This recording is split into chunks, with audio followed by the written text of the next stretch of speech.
Estamos de volta ao terceiro e último bloco do Tira Dúvidas de hoje, com a presença do professor Lucas Calazans e do professor Flávio Gomes, da área de matemática.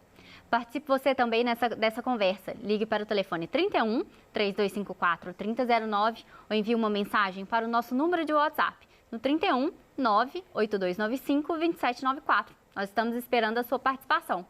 Professor Flávio, seja bem-vindo. Obrigado. Quais os conteúdos abordados hoje pela manhã? Pessoal, tudo bem? Hoje quem deu aula foi o Alexandre, né? Vocês não perderam nada, vocês só ganharam. Mas ele falou hoje sobre função exponencial no primeiro ano e no segundo ano, sistema lineares. Muito obrigada. Agora eu vou começar a ler uma pergunta que chegou para a gente do Pedro, de Baldim. Ele está no 9º ano da Escola Estadual Oscar Arthur Guimarães. E a pergunta é a seguinte: gostaria de saber se tem a possibilidade de existir uma função afim, onde o x é igual a 0 e b é igual a 0. Se sim, há um nome específico? Vamos lá. Qual que é o nome dele? Pedro. Pedro, grande abraço. Abraço para Baldim. Pessoal, vamos lá. Vamos escrever a função. Olha só, a função é essa aqui, ó. Y é igual a x mais b. Minha letra não é muito bonita não, né? Mas vamos lá. Ele está falando o seguinte. E o que ele perguntou? Há a possibilidade de ter uma função afim onde o x é igual a 0 e o b é igual a 0. Se ele falar que, não, é só esse valor que tem, se for só esse valor, eu vou afirmar para vocês assim, cara, vai dar 0. Tá ok? Mas, como é uma função da reta, eu posso falar o seguinte, esse é um ponto. É tipo... Esse tipo de função, geralmente, vamos escrever aqui, vamos pensar em biscoito, beleza? Um biscoito custa... ele custa R$2, beleza?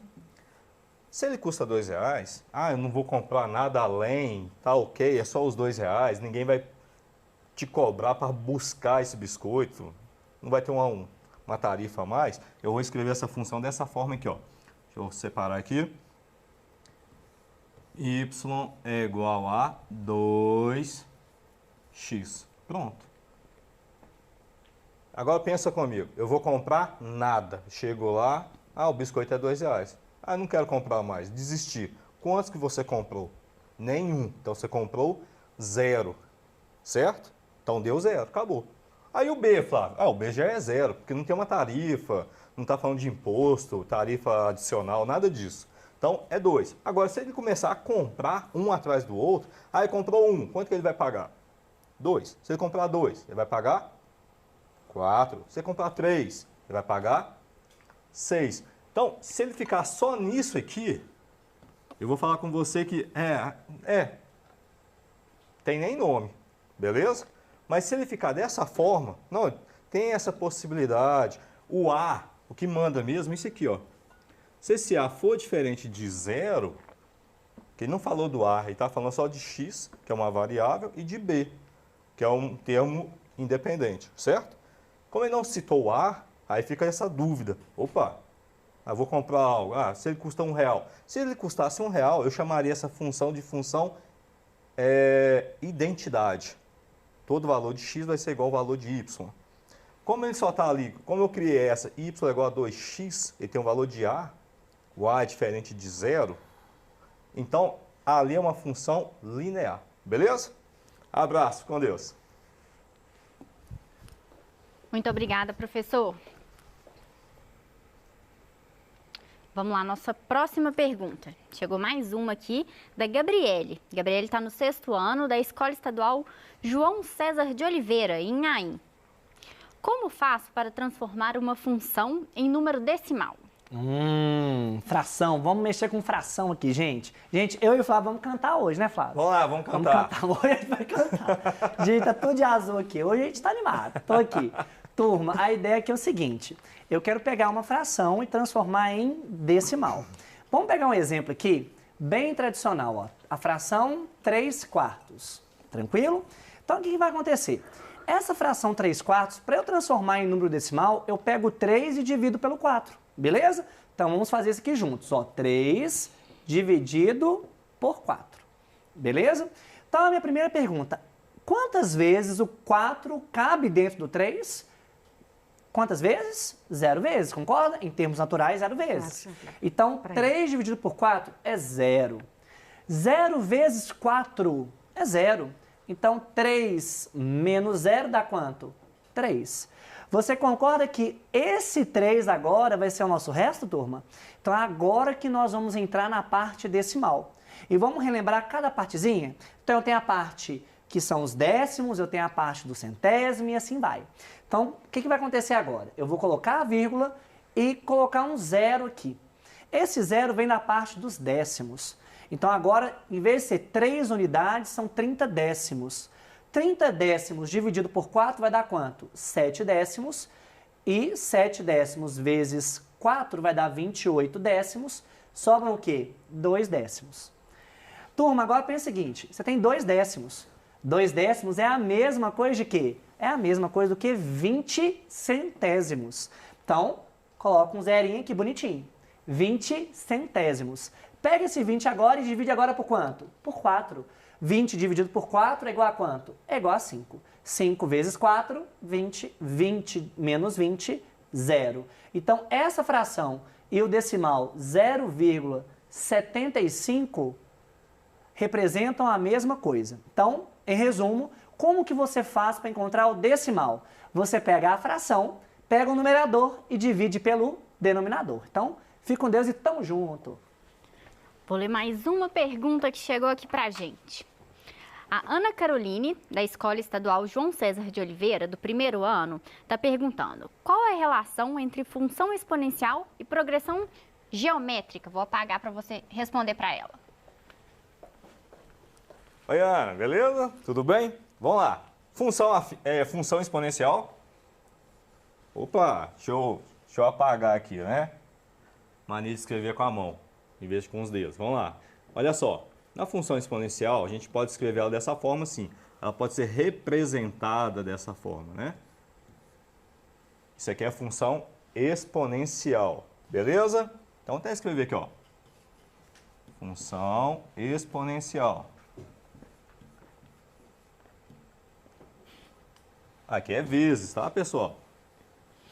Na progressão geométrica, ela já é representada assim, olha. AN é igual o primeiro termo vezes a razão elevado a n menos 1. Tá, a gente escreveu algumas coisas parecidas, outras nem tanto, mas pensa comigo, não é a mesma coisa? Você não consegue identificar que é a mesma coisa? Olha só, eu tenho um valor de A aqui que vai bater com o primeiro termo. Eu tenho uma base, aqui eu chamo de base, aqui eu chamo de razão, e aqui eu tenho um expoente. Tudo para achar o quê? Aqui eu vou achar a função e aqui eu vou achar um termo. Então, é a mesma coisa. Na matemática, eu vi o Alexandre conversando com o Lucas, tem muita coisa que você tem que voltar lá na base. E é bom a gente fixar na base. Porque, olha só, eu não sei fazer, mas é praticamente a mesma coisa, tá bom? Às vezes você vai trabalhar com uma progressão geométrica utilizando função exponencial. Talvez fique mais claro para você, principalmente nesse período de pandemia, né? Uma pessoa contaminou 10. Essa outra pessoa que foi contaminada contaminou mais 10 e assim vai. 1, 10, 100 e assim vai, né? Eu já fiz conta errada. Mas é uma lógica exponencial que pode ser também utilizado com progressão geométrica. Beleza? Obrigado. Vamos lá para a nossa próxima pergunta. Vou apagar aqui. É uma pergunta do 9º ano. No exercício 1 do PET 4, como é o gráfico da função linear f de x é igual a 3x? As grandezas são diretamente ou inversamente proporcionais. Vamos que vamos, 9º ano, para a gente aquecer aí com função. Repete para mim, Bruna, qual que é a função, qual que é a lei? F de x é igual a 3x. F de x é igual a 3x. Então, vamos colocar aqui, ó. F de x é igual a 3x. Ô, turma, função, esse f de x a gente pode trocar por y, tá? Só para ficar mais fácil a nossa leitura aqui, y é igual a quanto? A 3x. Então, olha que interessante. Eu vou supor alguns valores de x e como função uma máquina, você coloca um valor, vai sair o quê? Um outro, beleza? Então, aqui, vamos supor que o nosso x seja igual a 2. Nosso x seja igual a 2. Qual que vai ser o valor de saída? Vai ser 3 vezes 2 igual a quanto? A 6. Então, meu y sai por quanto? Meu y sai por 6. Ok. O meu x aqui, turma, vamos supor um outro valor, vamos supor aqui 10. Então, ó, o y vai ser quanto? Quando o x é 10, eu vou ter 3 vezes 10, 30, concorda? Então, vai ser igual a 30. Olha que top, turma. De 2 para 6, eu multipliquei por quanto? Por 3, não é? De 10 para 30, eu também multipliquei por quanto? Por 3. Então, o que está acontecendo aqui? Eu estou pegando um valor de x e multiplicando por 3. O que você pode pensar? Você pode pensar que essas grandezas são diretamente proporcionais. Porque a razão vai ser a mesma coisa. Ô Lucas, mas você falou razão é divisão. Olha para você ver que top. Quando eu pego 6, que é o nosso resultado, e divido por 2, quanto que dá? Dá 3. Oh, é esse cara aqui. Quando eu pego esse 30 e divido por 10, vai dar quanto? Vai dar 3. Oh, é esse cara aqui. Você concorda que a divisão vai ser, sempre será a mesma? Então, grava uma coisa na sua cabeça. Grandezas diretamente proporcionais. A razão é sempre constante. Então, nesse caso, a razão vai ser igual a 3. Você pode pensar isso aqui de um outro jeito também. Olha que top. Você pode pensar assim, que y dividido por x vai ser igual a quanto? A 3. Você pode deslocar esse x que está multiplicando, passando e dividindo. Olha que visão top. Y dividido por x vai ser igual a quanto? A 3. O que eu acabei de falar. A divisão vai ser uma constante. Tamo junto. Muito obrigada, professor, por essa explicação. Vou apagar aqui para a próxima pergunta. Nossa próxima pergunta é do primeiro ano. Por que a base B deve ser maior que 1? Vamos lá. Por que a base tem que ser maior que 1? O que nós estamos estudando lá no primeiro ano? Nós estamos trabalhando com função exponencial. Aí a função é essa aqui, olha. Y é igual a vezes b elevado a x. Também pode ser escrita dessa forma. Geralmente nem escreve muito assim não, tá, pessoal? Assim fica muito parecido justamente com aquilo que nós respondemos na outra pergunta, que é uma função, uma progressão geométrica. Pensa comigo. B é igual a 1, eu estou afirmando, certo? B é igual a 1. Lá no primeiro PET, nós falamos muito sobre potência de 10, mas nós fizemos uma revisão sobre os conceitos de potenciação. Pensa comigo. Y é igual a 1 elevado a x. Esse x é uma variável, então pode ser qualquer número real, certo?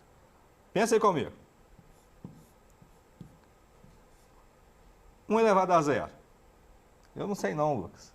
Ixi. Ih, quanto que dá, gente? Dá 1. 1. Y, ó, 1 elevado a 1. 1. 1 elevado a 10. É aqui que o pessoal garra, né? Aí eu falo, a gente tá falando de, vamos guardar o básico. 1 elevado a 10, gente. Aí a gente empolga, né? Assim, não, é lógico que é 1, tá? Por que a base tem que ser diferente de 1? Porque 1 elevado a qualquer coisa vai continuar sendo 1. Então não vai ser uma função. Que coisa mais sem graça, né? Vou levar 1 milhão. Quanto você vai ter? 1. Tá quase igual a poupança. Então, não tem alteração. Por isso que o B aqui tem que ser, maior que 1. Beleza? Um abraço. Muito obrigada, professor Flávio. Nossa próxima pergunta agora é uma pergunta do 8º ano. O que são polígonos regulares? Vou apagar para você responder para a gente. Vamos lá. Então, turma do 8º ano, polígonos regulares. Polígono, falou em regular, você vai pensar assim, ó. Polígono é uma figura plana fechada, delimitada por segmentos. Beleza? Então, por exemplo, aqui, ó. Vamos imaginar aqui um triângulo equilátero.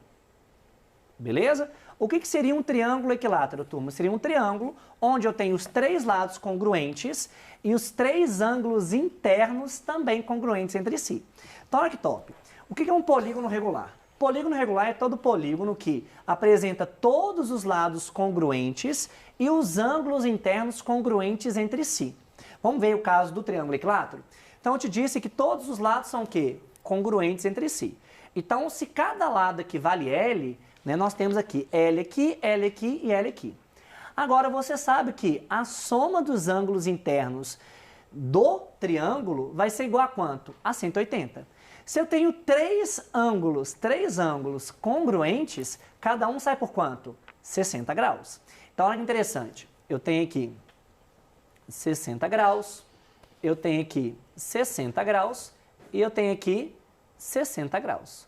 Tradução, turma. Eu tenho 3 lados congruentes e os 3 ângulos internos também congruentes. Logo, eu vou ter uma figura regular, um polígono regular. Então, em resumo aqui, ó, você vai pensar para mim em lados congruentes,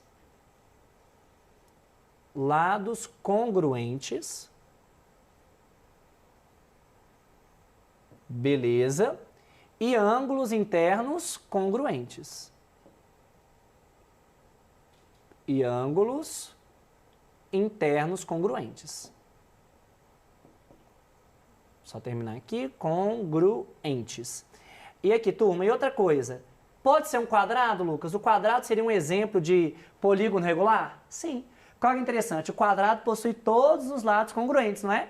E os ângulos internos, cada um sai por 90. Entraria nessas duas definições aqui, turma? Nessas duas consequências, sim. Então, quadrado é um polígono regular. Obrigado, Bruna. Muito obrigada a você. Agora a gente recebeu a pergunta aqui. Vou ler a pergunta do Breno, do 1º ano. Ele quer saber o seguinte: qual o significado de pi? Vamos pagar para o Flávio poder responder para a gente.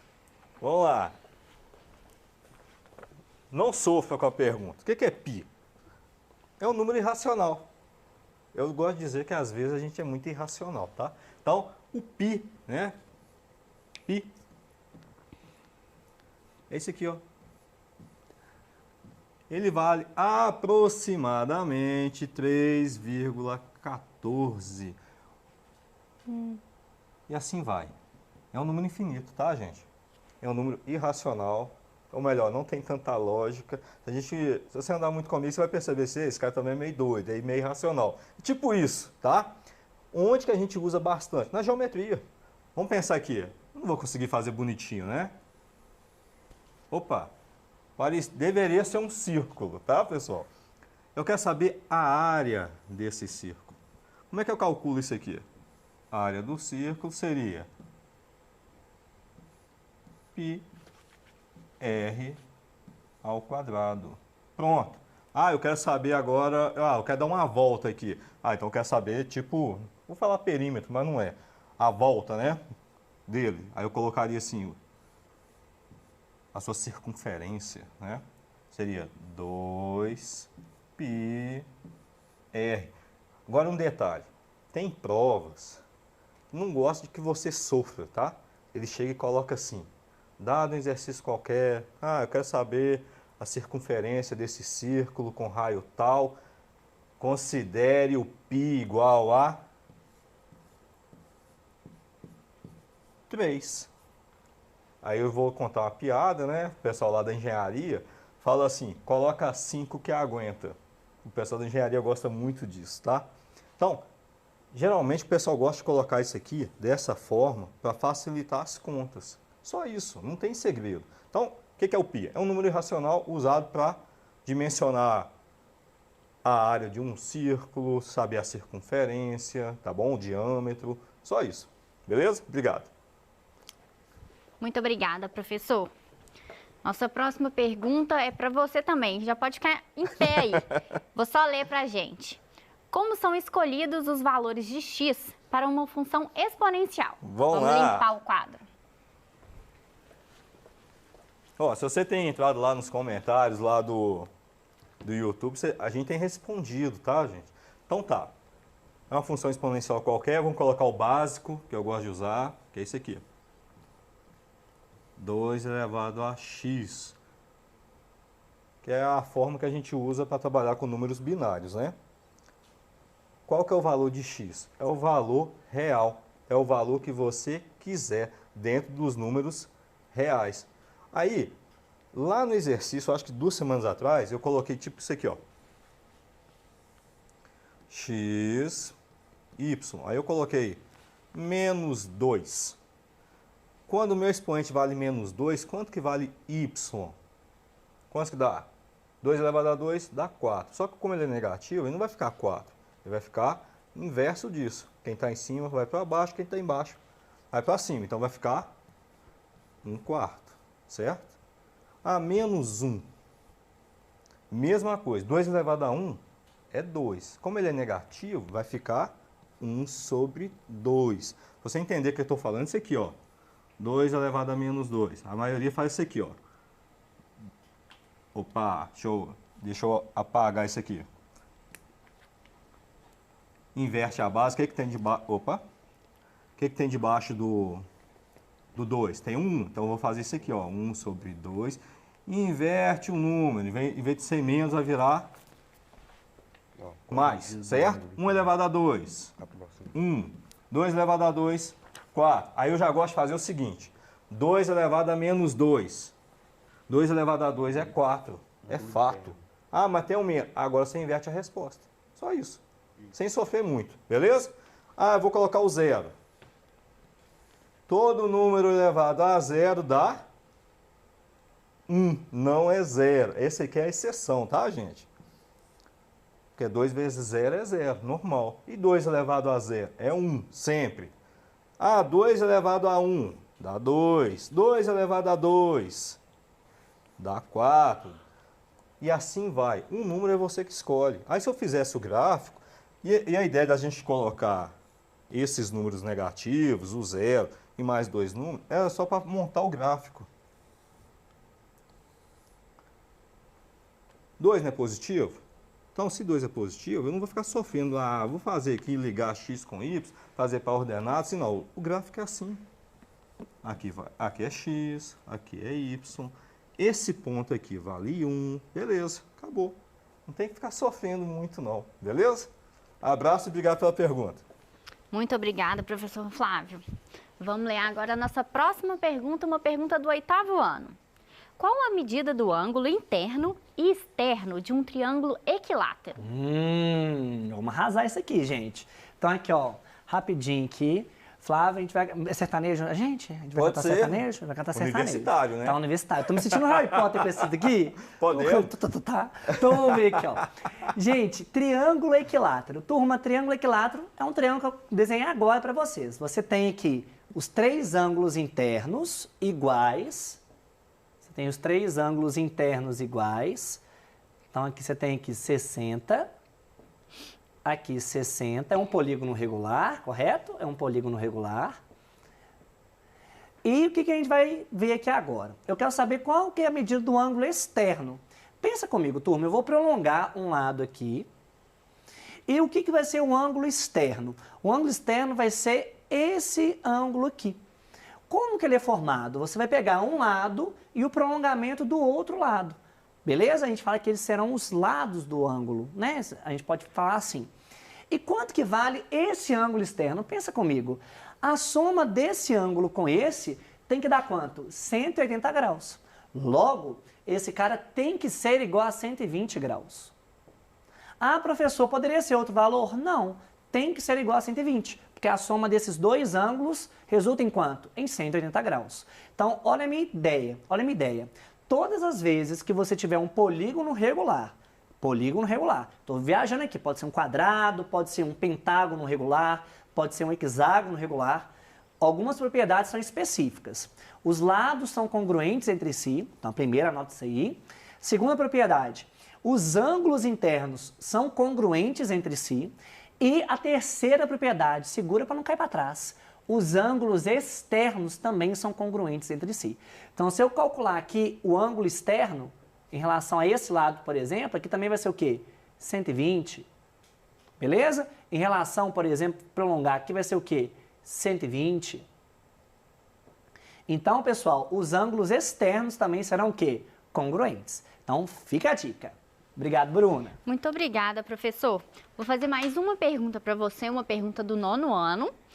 É um tema que o professor Flávio já falou um pouquinho, função afim. A pergunta é a seguinte: pode explicar de novo o que é função afim ou de primeiro grau? Sim, sim. Galera, função afim ou função do primeiro grau. Função afim, ela é escrita dessa maneira aqui, ó. F de x é igual a AX mais B. Lembrando que o A tem que ser o quê? Diferente de zero. Beleza. Então, observe agora o seguinte. Eu vou colocar alguns exemplos de funções que ilustram esse molde aqui. Então, olha que interessante. Imagina a função f de x igual a 2x menos 6. Se eu te pergunto aqui, qual que é o valor do A? O A, galera, é o coeficiente que acompanha o x. Qual que é o coeficiente que acompanha o x aqui? É o 2. Então, o A nessa função vale quanto? O A vale 2. E o B? O B é o termo sozinho. O termo sozinho, nesse caso, vai ser quem? O menos 6. Então, A vale 2 e o B vale menos 6. De maneira mais sucinta, o gráfico de uma função do primeiro grau é uma reta, que pode ser crescente ou decrescente, dependendo do valor do A. Então, se o A for positivo, a reta vai ser uma reta crescente. Então, nesse caso aqui, ó, eu tenho uma reta crescente.